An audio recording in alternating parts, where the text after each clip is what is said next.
Ito ang Presidential Broadcast Service. Radyo Pilipinas. Radyo Publiko ng Bagong Pilipinas para sa Bagong Pilipino. Naghahatid ng mahahalagang balita at impormasyon na guugnay ng pamahalaan sa sambayanan. Tulay sa himpapawid ng serbisyo publiko. Radyo Pilipinas. Radyo Publiko. Ang boses ng Pangulo sa Iloilo. Radyo Pilipinas. 585 AM. Oras sa Radyo Pilipinas, alas 9:04 sa aga.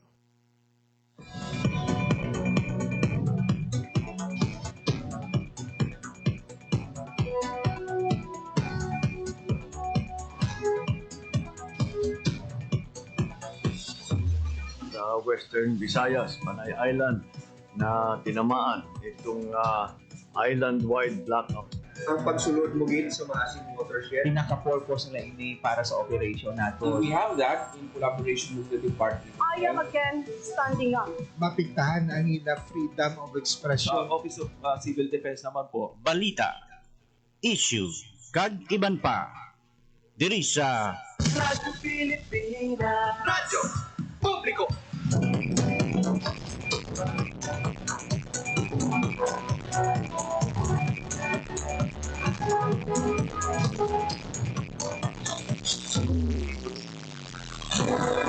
Mayong aga Pilipinas, mayong aga Western Visayas. Siyudad kag probinsya sa Iloilo kag kutob sa malabutan sa amon pagserbisyo. Di gaban nga bahin sa kalibutan nagatag kami sa katahuran.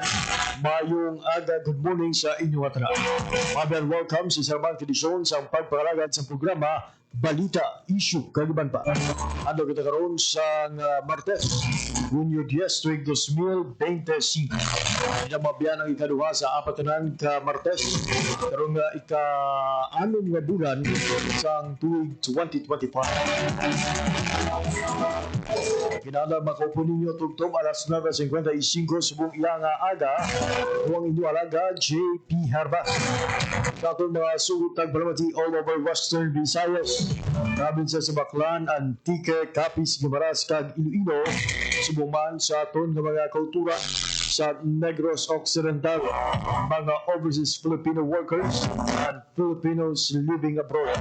Ikaman nga bahin sa pungsod Pilipinas, maayong agagid sa inyong atana. Mabiyan sa atong pagpalagad, sumuya nga aga.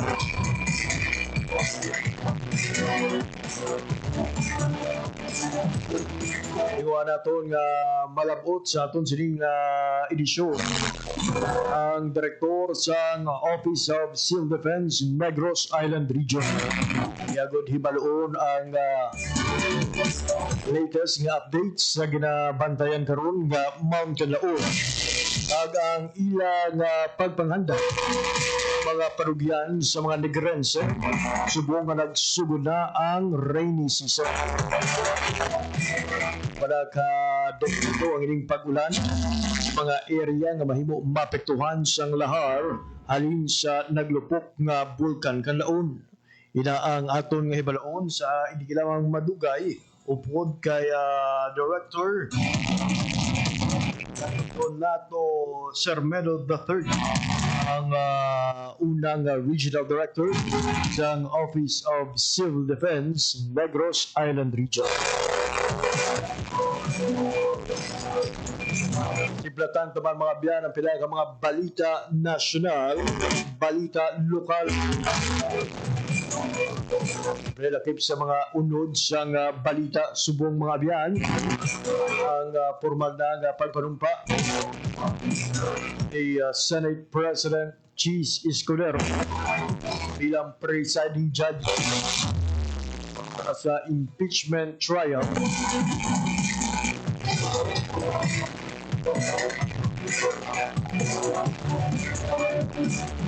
ni Vice President Sara Duterte. Nagpanumpa kagabi mga biyan bilang presiding officer sa impeachment court para sa kaso kontra kay VP Duterte.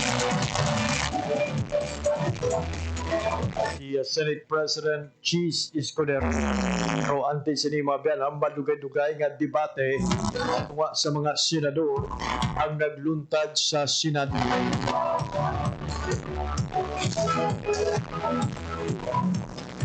Samtang ang Commission on Elections nagapahanumdum sa tanan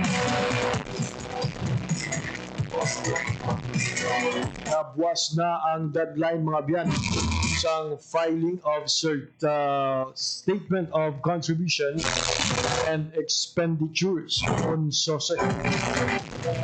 Mga nagdaog kag napaslawan in short sa tanan nga kandidato bago gilamang natapos nga pinilian.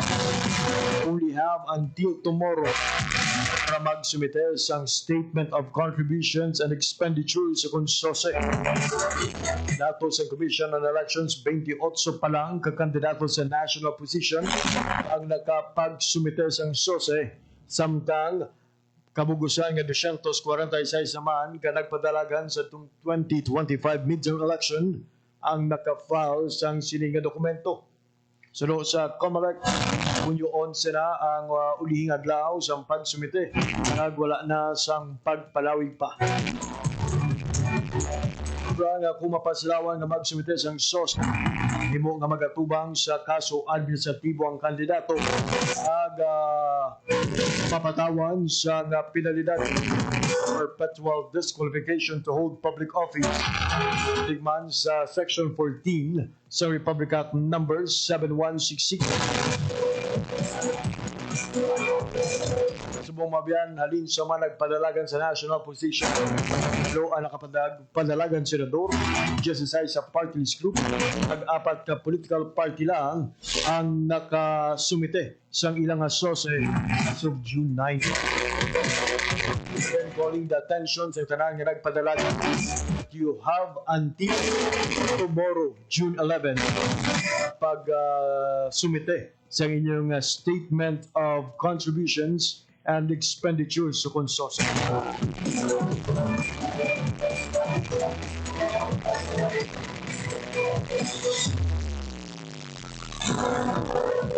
For the information sa aton sini mga biyanan, kung diin bala mag-file sang SOSE sa mga national candidates kag political parties sa 4th floor Bureau of Treasury Training Hall, Palacio del Gobernador sa Intramuros, Manila.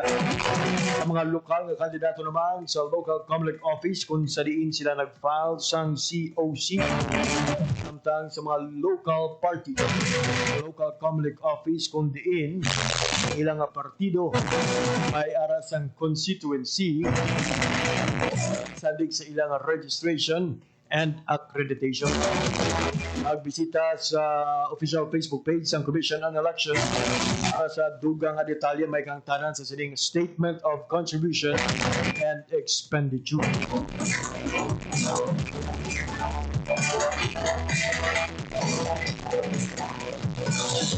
Ginunod man sang balita mga biyan ang pag-aproba sang manubo nga panalgaan sang Kongreso o kung sang House of Representatives. Sa boto nga 153 pabor, 4 ang hindi gusto at 1 ang way nagboto. Kung pabakod sa Kamara ang House Bill 11287 kung ang kaluso nga layi ang pagpalawig sang termino sang barangay kag sangguniang kabataan official dalom sang nasabit nga ordinansa kung sa dalom sa nasabit nga hagda ang termino sa barangay official ang mangin-anom na kag may 2 ka consecutive term. Samtang ang SK officials naman may 6 ka tuig kag may 1 ka termino. Hintara naman sa nasambit nga hagda ang dulungan nga pili para sa barangay kag sangguniang kabataan hiwaton kada 6 ka tuig kaduha nga Lunes sang Mayo sugod sa 2029. Napayag man sa House Bill 11287 nagkaroon ng mga opisyal sa barangay kag SK nga napilian kadtong Oktubre 2023 ang magapabilin silang posisyon tang sa sunod nga eleksyon sa Mayo 2029. Magluwas na lamang kung sila ang masuspend o kung mapahalin sa pwesto.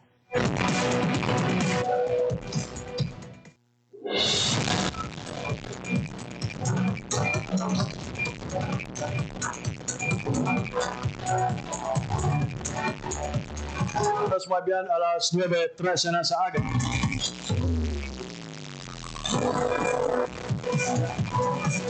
Tumatiyan natin ang mensahe ni Presidente Ferdinand R. Marcos Jr.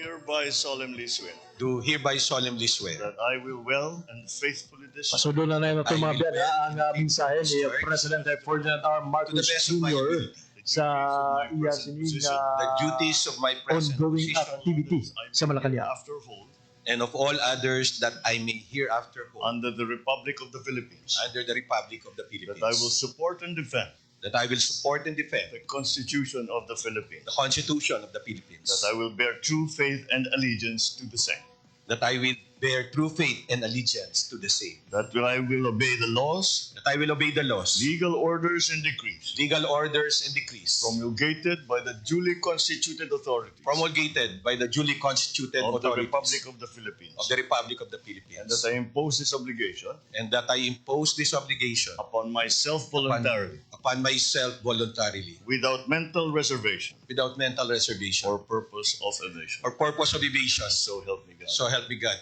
Thank you. Thank you so much.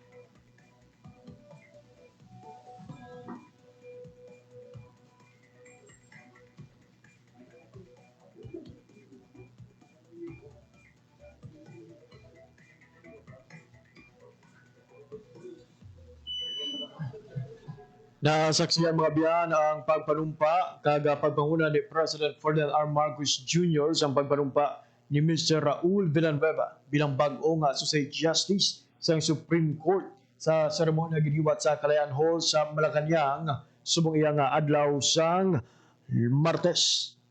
Si Villanueva ang nagbulos kay Associate Justice Mario Lopez kag nagsugod sa iyang judicial career sa 2022 bilang presiding judge sa Las Piñas City Regional Trial Court Branch 255. Pilagi sa iyang career, nagserve man ini nga acting presiding judge sa Taguig City RTC Branch 267, Grand Manila RTC Branch 4. Dugang pa dari nangin court administrator man ini sang Korte Suprema.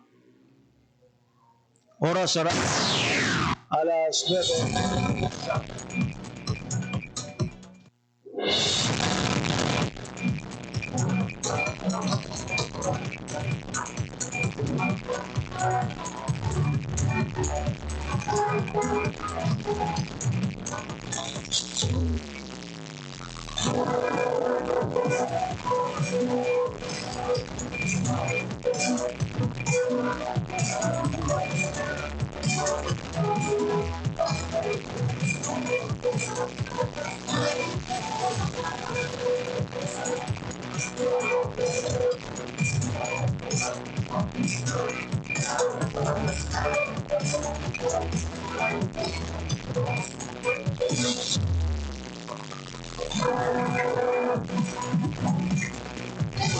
Kababayan, oras sa Radyo Pilipinas, alas 9:17 na sa aga. Ongoing mga abyan ang programa karon sa Kalayaan Hall sa Malacanang kung saan ginpangunahan ni Presidente Ferdinand R. Marcos Jr. ang pag-minister sa pagpanumpa ni Mr. Raul Villanueva bilang Associate Justice sa Korte Suprema. Sa sining oras, Pakigangot kita ng mga biyan sa bagong direktor sa bagong tukod nga Office of the Civil Defense Negros Island Region. We have on the line mga biyan para maghatag sa aton sa pinaka-update sa gila sining opisina si Regional Director Donato Sermeno III. Director, maayong aga kag welcome din sa pagpangalagad sa programa Balita Issue Kagiban pa.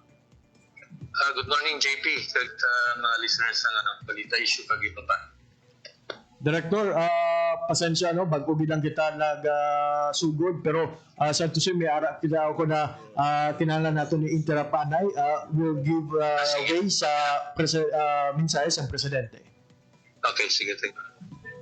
Say, as our new justice was saying, and I was telling him, that it is a well-deserved appointment. He has a wealth of experience as a judge, an RTC judge, until 2002, and then he has from 2002, and since 2010 he has worked in the Supreme Court, and therefore he is well versed in all that needs to be done for the proper and smooth function of the court.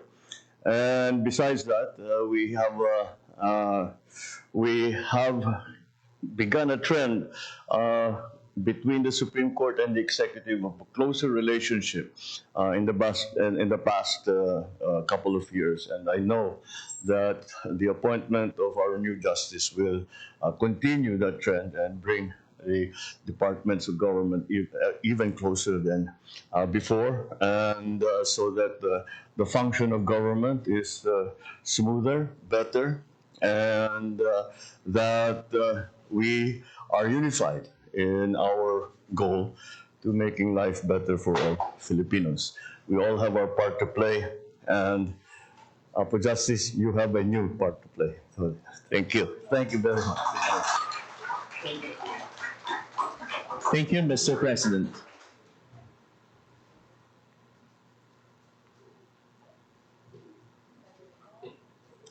Once again, ladies and gentlemen, His Excellency Ferdinand R. Marcos Jr.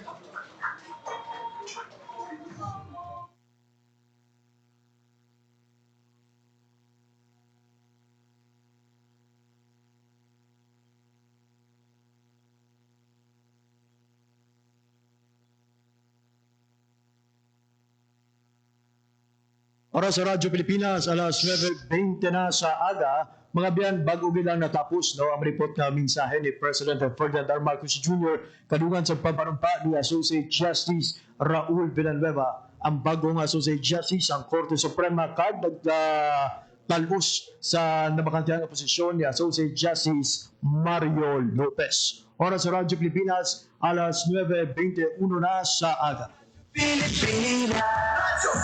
Publiko! Kaliwat na upo natin sa atong pagpangalagad, subong nga aga mga biyan ang Regional Director sa OCD Negros Island Region. It is our honor na makaupod sa atong pagpangalagad si Director Donato Sermeno III. RD, sa liwat, maayong aga sa imo. Good morning, Liwat, JP. RD, for those nga first time mabatian ng imo sini nga pangalan, just brief background ng RD. Sino bala si Director Donato Sermeno III? So, JP, ako si Mr. Donato Sermeno III.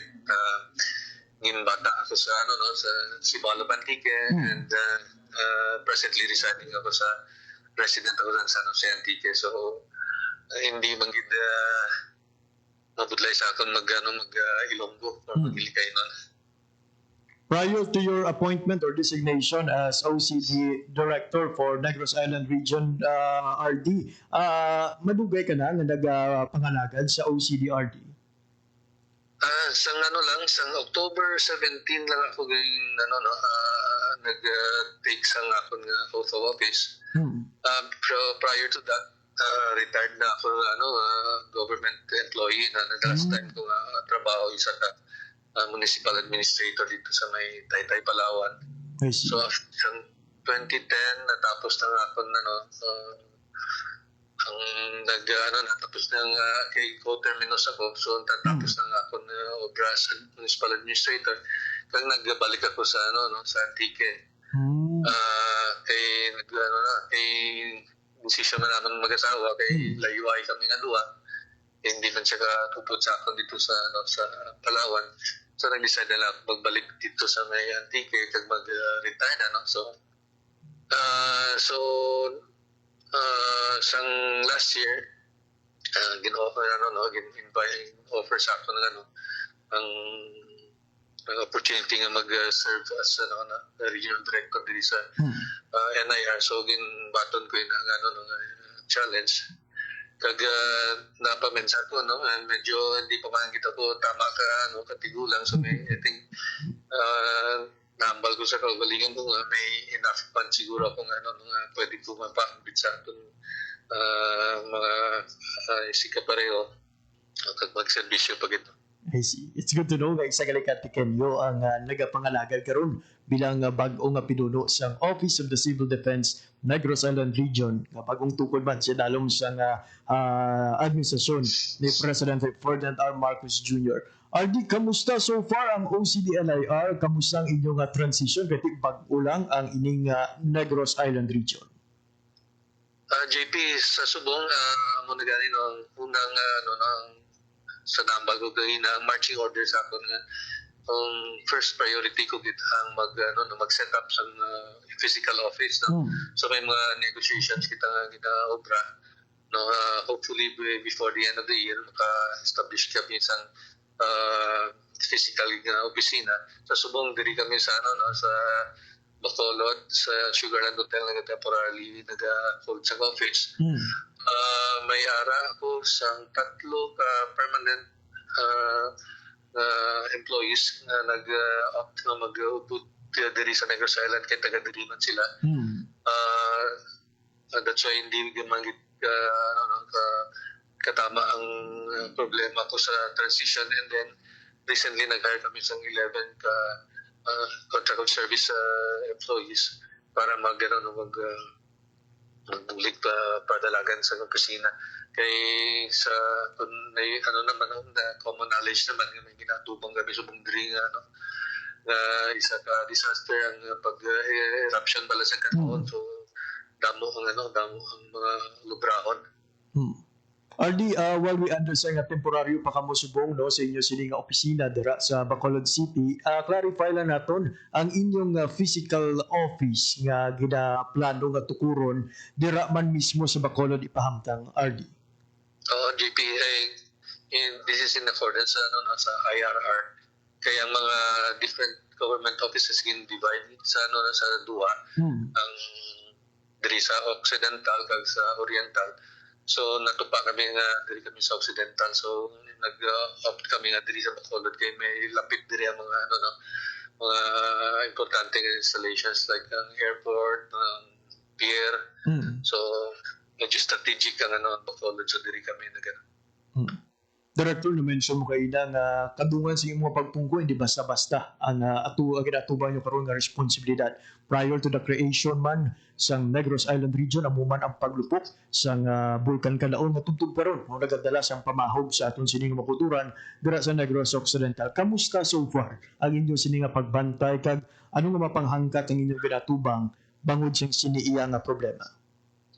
Sa subong may ara kita around mga 7,000 nga individuals nga ara subong nag-diner sa sa atong mga evacuation centers pinakadamo dira ang iyasang La Castellana, may mga 4,000 plus sila mga IDPs evacuees. So kung nadumduman nato nagsugod ang unang nga eruption was in June 3, so more than 1 year na kita. So amo na pag isa ka dako pagpaangkat kung paano ba lang magpadalagan sa mag-maintain sa aton mga evacuation centers, kasi syempre nag-deplete pa ng mga resources ang sa local government units. Isa pagit ka pagpangangkat among pag-opening sa classes. Kay mostly sa eskwela nag-tinerang mga IDPs naton. So amo na subong ang pinaka-immediate naton nga concern ang pag kung paano naton ano no ano bala i-aregluhon hindi man masakripisyo ang ano ang pag-eskwela sa mga kabataan no. At the same time safeguard ba naton ang ano ang mga evacuees naton. So amo na subong ang inaano naton mga challenges sa subong. Early sa Lunes na magbukas ang klase para sa academic year 2025-2026. Na-mention ni mo no, ang estado karon sa mga bulutuan nga ginaubra naton nga temporaryo mga puluyan sa mga IDPs. Ano ang plano naton na RD para hindi man ma-compromise ang pagtuon sa mga estudyante at the same time no, mapabilin sa gyapon ang safety kag security sa aton sini nga mga IDPs. So amo na no sa subong na adlaw, pinakulat na lang nato ng ano, ang final ng mga plano sa mga LGUs naton, especially yung La Castellana kag La Carlota. Kay ano no, kay amo na gani ang ano no, ang aton mga task naton sa subong na semana para maka ano no, para provide nato ng ano mga classrooms man para sa mga kabataan.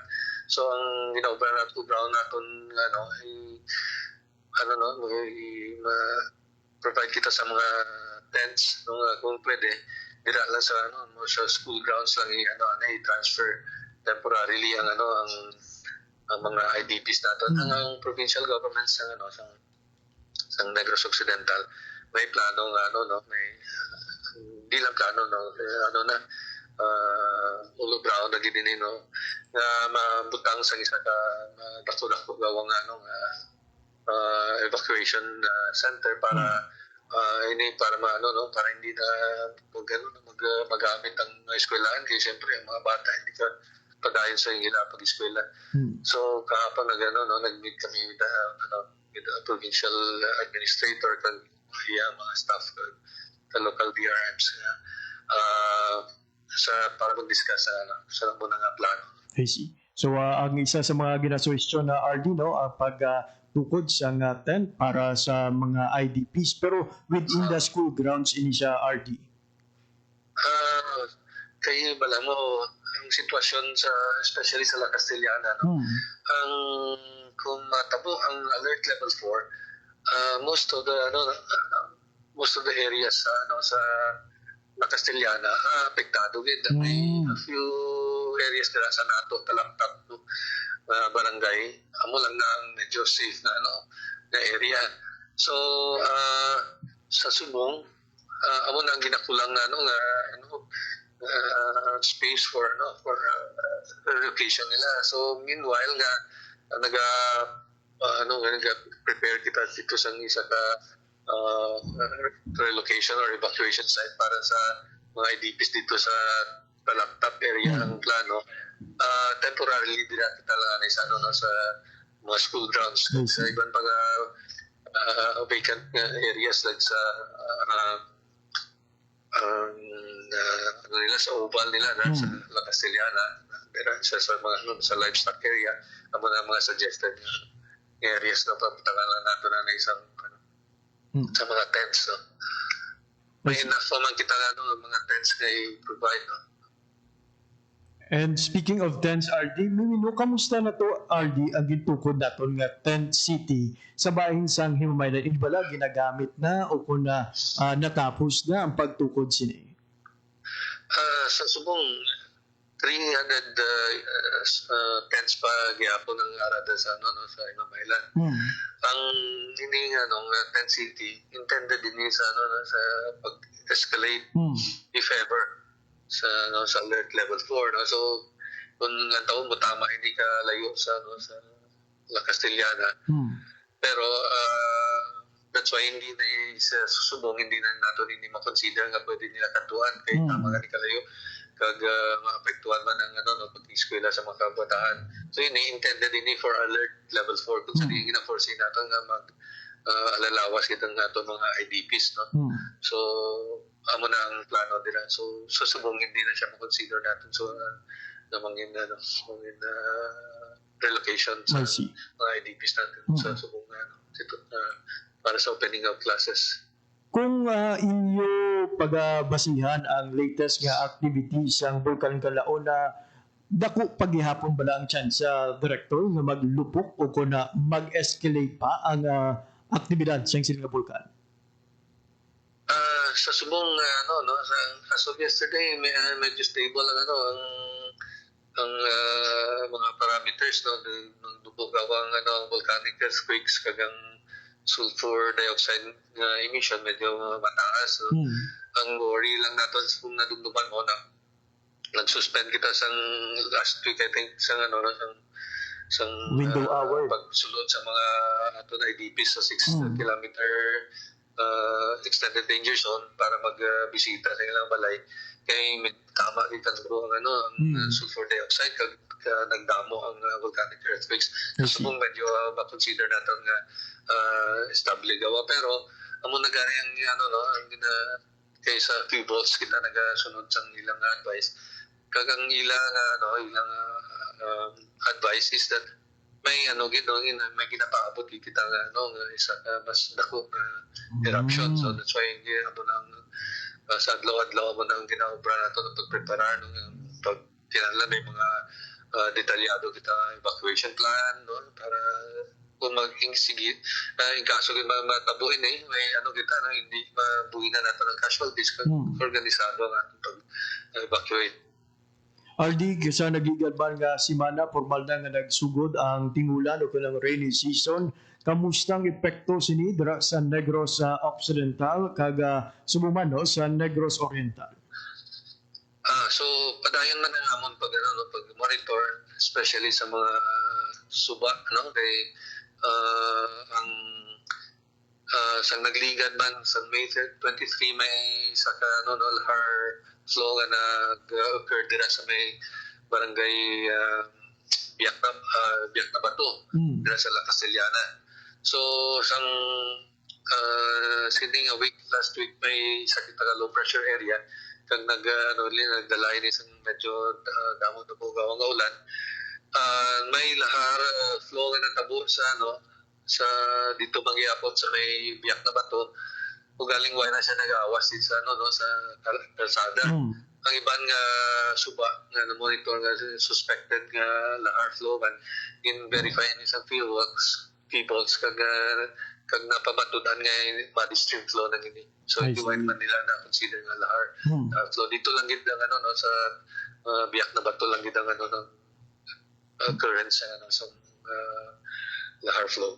But considering RD nga daw sunod-sunod pa diri sa amon sa Panay or diri sa aton sa Panay may mga area nga masami ginaulan sang malawig sang mga madamo nga pag-ulan dira sa Negros Occidental particularly the area sa malapit sa Kanlaon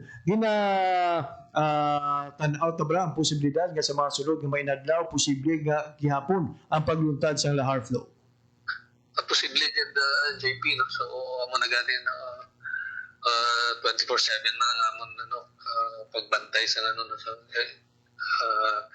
sang mga sa mga suban sa mga streams kay kagang sa ating central office kung may ina-anticipate ng mga low pressure area insigida dahil nagpatawag din sa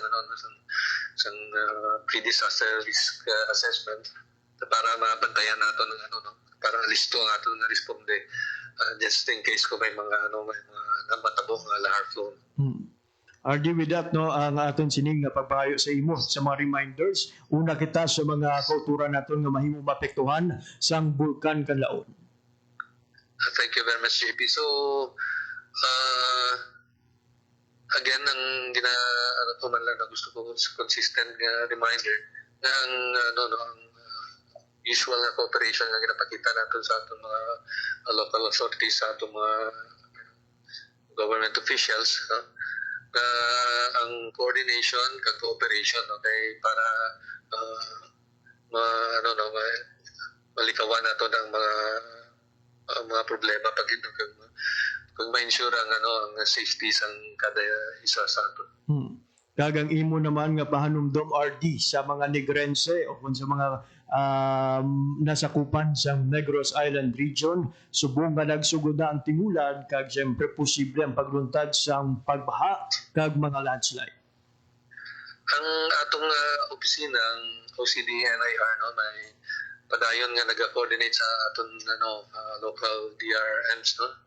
Kay dira kita naga sugod sa atong coordination. So once may mga gina-anticipate kita nga mga hazards, like for example may bagyo nga ginapaabot, padayon ang aton ang pag-coordinate sa local DRMs, no. May ara kami nga gina-create kami nga Viber group para mas dasig ang dissemination bala sa information para mas mas alisto ang aton responde sa mga inapaabot ng mga hazards. Ayun. And RD, may ara na bala kamo sa mga aktibidad naman para sa aton nga civil defense disaster risk awareness month? Sa June, sining bulan, may may schedule kita nga national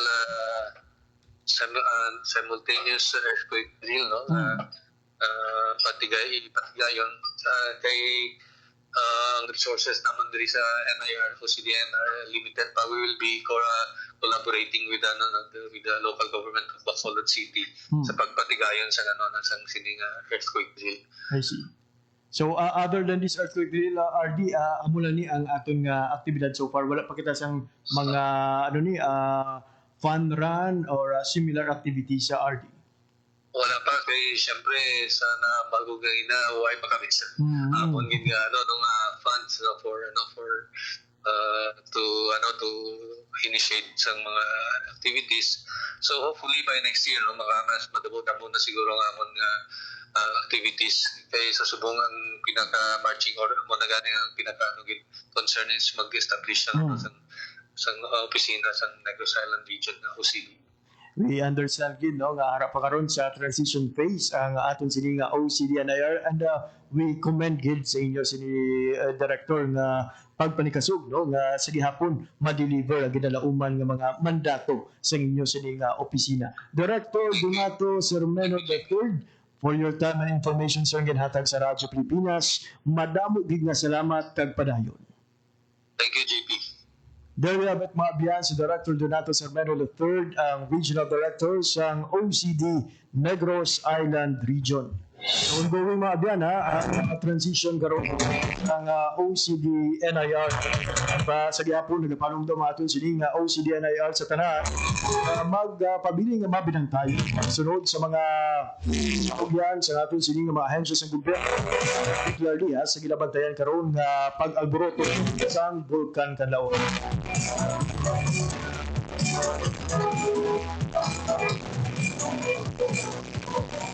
Alas 9:41 na sa ato naman nga pagpanumbalik mga biyan.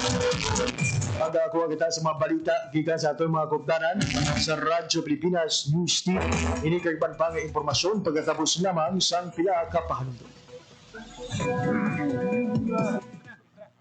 Chong, pasipol-sipol, mga manong sa labas. Magtigil at bumalang, kaya ikaw sa nabibig, kundi maganda ang lalabas. Pare, ang catcalling ay isang uri ng sexual harassment. Bibiro ang sexual harassment at di nakakamacho ang pang-aabuso. Kaya ikaw sa nabibig, kundi maganda ang lalabas. Isang paalala mula sa Philippine Commission on Women at panghimpilang ito. Uy, Judy! Eto ni Elma. Parang tulanong-tulala ka dyan. Mama, tulungan mo ako. Akala ko teka mo. Tumawa naman ako. Tapos sarap niya ako. Anong gagawin ko? Ano? Pumunta sa inyong barangay o Police Women's Desk o sa DSWD na may serbisyo para sa mga biktima ng rape. Ang rape ay labag sa human rights at ng anti-rape law. May obligasyon ako. Ikaw. Tayong lahat. And thou now. It's our duty. Ang paalalang ito ay hatid sa inyo ng Philippine Commission on Women at ng himpilang ito. Oras sa Radyo Pilipinas, alas 9:42 sa Pagyan sa po nagpamatyo mo sa pagbalagad sa programa Balita Issue Kagiban pa. Sa sining oras magakuha na magita sa update kan sa aton nga kopdaran sa Radyo Pilipinas News Team. Now naton ang update sa mga brigada eskwela. Pinapatuman rin sa syudad ng Iloilo Kagiban sa banbang mga area sa pungsod Pilipinas. Ang pagpanghanda sa ginapit nga klase sa kung pagbukas ng klase na maabot na Lunes, Hunyo 16. Puro padulong sa A. Montes Elementary School, General Baclay, para sa Brigada Eskwela. Ang detalye sa balita sa report ni General Baclay. Radyo Pilipinas. Radyo Pilipinas. Di kadungan sa pagsugod sa Brigada Eskwela ang pagpatigayon man sang enrollment sa pila ka mga estudyante naton sa pila ka bulutuan diri sa may syudad sang Iloilo. Kag kagapon aton nga naabtan ang pila ka mga estudyante ginikanan kag mga manunudlo no sa may A. Montes 1 Elementary School sa diin nga masako sa pagpanglimpyo ang aton siniya nga mga ginikanan kasunod sang pagpatigayon sang Brigada Eskwela. Tidungan gid may Brigada Eskwela na may enrollment pa. Kag na-interview nato ng ila principal si Mr. Henry Cabe sa diin nga ti ginpamangkot aton siya kung ano na sila kahanda sa opening of classes sa June 16. So no, kay Sir Henry Cabe nga gusto nila on June 16 madiretso na lang gid sa mga bulutuan sa hulot kasihan ang mga estudyante para nga magtuon. Kagang isa sa mga concern gid subong sang aton mga principal Jeep is ang pag-prevent sang mga pamalatian sa sulod sang bulutuan. Kay ti balanta nag-ulan-ulan na subong. Dengue naman. May dengue kita nga mga kaso kag may ara sing pag-increase sang numero kag ang aton nga mga estudyante dira sa A. Montes 1 Elementary School kag mga faculty ginaid-idgid ang mga ilistaran sang lamok. Actually, makaduwa na ka beses nga nag-request si Sir Henry Cabe sang misting sa sulod sang bulutuan para malikawan ang pag-spread sang balatian nga dengue kag mayara pagita sang ginamonitor nga monkeypox ti suno sa ila nga ginatudloan ginila ang mga ginikanan nga sa sulod man sang bulutuan kag sagwa sang bulutuan dapat magkooperar sila sa panawagan nga manglimpyo no kag punteryohon gid ang ginestaran sang lamok para nga ang mga kabataan mga estudyante hindi matapikan sa mga pamalatian nga nagaduging subong iyang panahon sang tig-ululan kiti magluwas sa dengue may monkeypox mag-ubog ang kabataan sa baha delikado pa sa leptospirosis. Pamatian naton si Principal Henry Cabe sang A. Montes 1 Elementary School. Henry Cabe School Principal Rizan A. Montes 1 Elementary School. Sir, anong mga activities naton subong diri sa inyong bulutuan in preparation sa opening of class naton sa June 16? Okay, sir, good morning. Ang among preparations sa subong 2025 to 2026 nga school opening sang klase is just this morning nag-attend kami sa division kick-off sa Brigada Eskwela sa Nabitasan Elementary School. Kami diri sa A. Montes 1 Elementary School, ma-opening kami program naman sa Brigada Eskwela tomorrow morning. Kay karon sa hapon mapatigayon kami sa amon nga rekoreda. Pero samtang subong nga aga sige ang amon nga enrollment.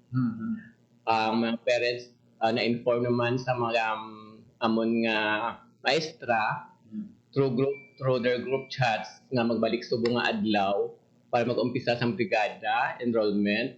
So that is why may mga ginikanan kita subong nga diri nagapaninlo sa ila classroom pag may araman sa palibot sa eskwelahan. So in preparation sa June 16 sir para sigurado na gid nga ma-start na gid kita pagka June 16. Yes sir. So para wala na disturbo sa atong kabataan ang mga nanay kag mga aton nga mga pumuluyo pati man kabataan nagbalik subong adlaw sa pag-umpisa sa brigada eskwela. Ano kadamo estudyante ninyo diri sir? May ara ba sang pag-increase or nagbuhin? Kumusta ang inyo sining monitoring sa mga number? So far sir, hindi ko pa ma-determine kung nag-increase or uma-decrease kami kay ang aming enrollment last year is 950 plus.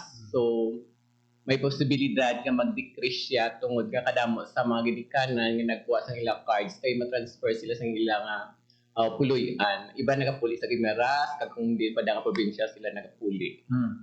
Ang aton sir nga nabatian si Sir Henry Cabe sa Imontes 1 Elementary School. Pumangkot si Sir Henry Cabe, sir, nag-increase ang number of enrollees ta.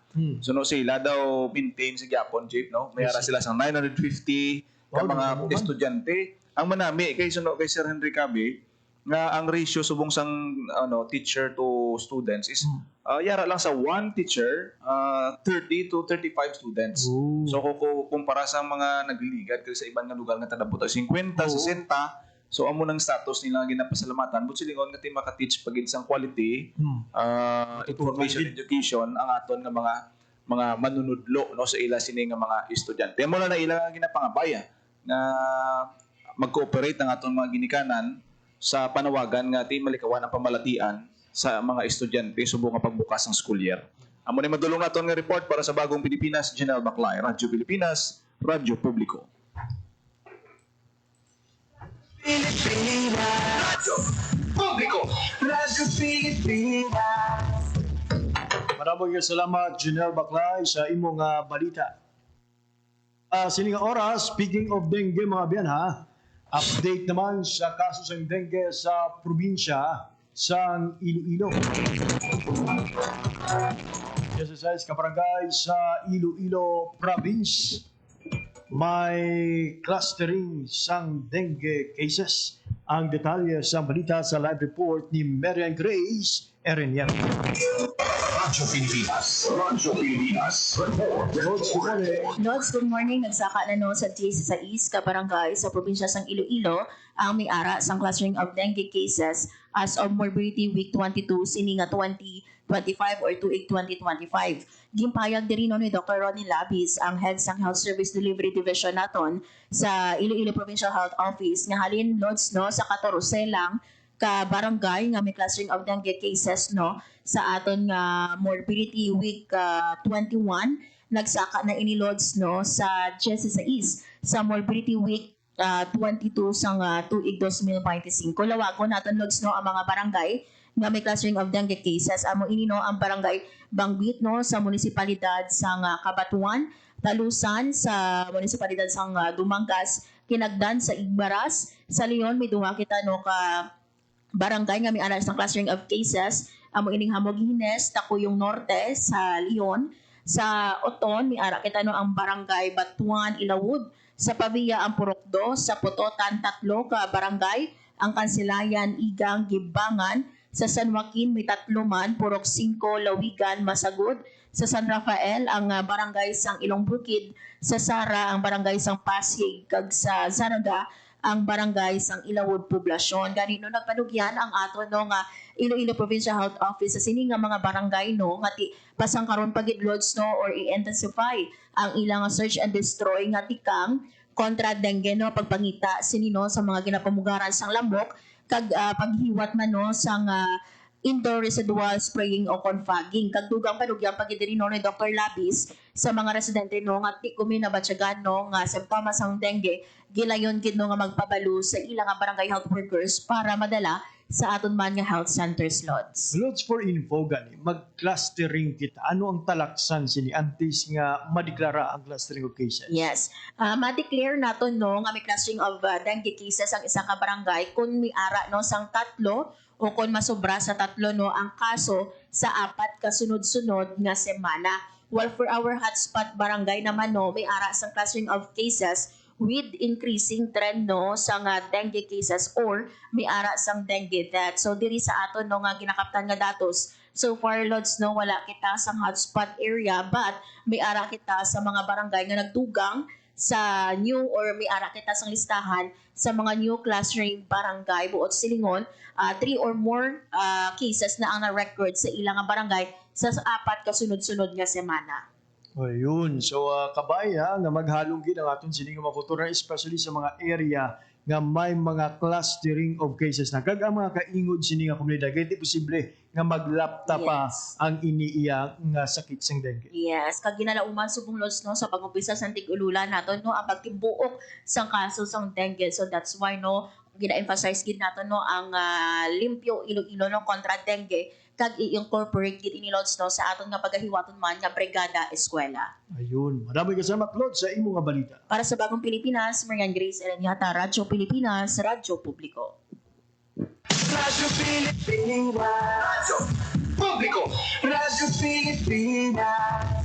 Pagkakabiyang ang live update no gikan naman sa Iloilo Provincial Government, particularly sa kaso sang dengue sa probinsya sang Iloilo. Abiyan wala kita sa oras kinabilin sa atong pagpahalaga diri lagi lamang kutob atong edisyon sa mga adlaw sang Martes, Hunyo 10, 2025. Nangalan sa akong mga katuwang technical, Mr. Rochelle Jones Otero sa studio, kay Mr. Jeffrey Bitita sa transmitter. Ako naman ang inyo naging alagad, JP Herbas. Maraming salamat sa inyong pagpamati.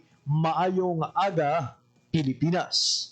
Balita, issue, kag iban pa. Diri sa Radyo Pilipinas. Radyo Publiko. Radyo Pilipinas. Ang inyong tulay sa himpapawid ng serbisyo publiko, ang Presidential Broadcast Service, Radyo Pilipinas, Radyo Publiko. Radyo Pilipinas. Radyo Publiko. Kinilala ng pag-international at prestigyosong Asia-Pacific Broadcasting Plus Awards 2025 para sa kategorya ng Government Streaming. Ito ay dahil sa epektibo nitong pagsasanib ng mga tradisyonal na media tulad ng telebisyon, radyo at print para masabayan ang mabilis na pag-inog ng mundo ng digital at social media tungo sa mas epektibong paghahatid ng mahahalaga at napapanahong mga impormasyon sa mamamayang Pilipino. Kinilala rin ang Radyo Pilipinas dahil sa patuloy na pag-akyat ng rating. Ngayon ay matatag sa pang-4 na pwesto sa Mega Manila ayon sa pinakahuling Nielsen Radio Audience Measurement Survey. At sa social media, nakamit ang mahigit 2,000% pagtaas ng bilang ng mga sumusubaybay sa Radyo Pilipinas page sa unang bahagi ng 2025. Patunay ito na ang inyong Radyo Pilipinas, Radyo Publiko ay tunay na kaagapay ng inyong pamahalaan sa paghahatid ng serbisyo sa mga mamamayang Pilipino. Mula sa aming lahat, sa ngalan ng inyong pamunuan at mga kawani ng Presidential Broadcast Service, kasama ang inyong mga himpilan ng Radyo Pilipinas sa buong kapuluan. Maraming salamat po sa inyong lahat, sa inyong pagtangkilik at pagkilala. Radyo Pilipinas. Radyo Publiko. banta sa kalusugan na dala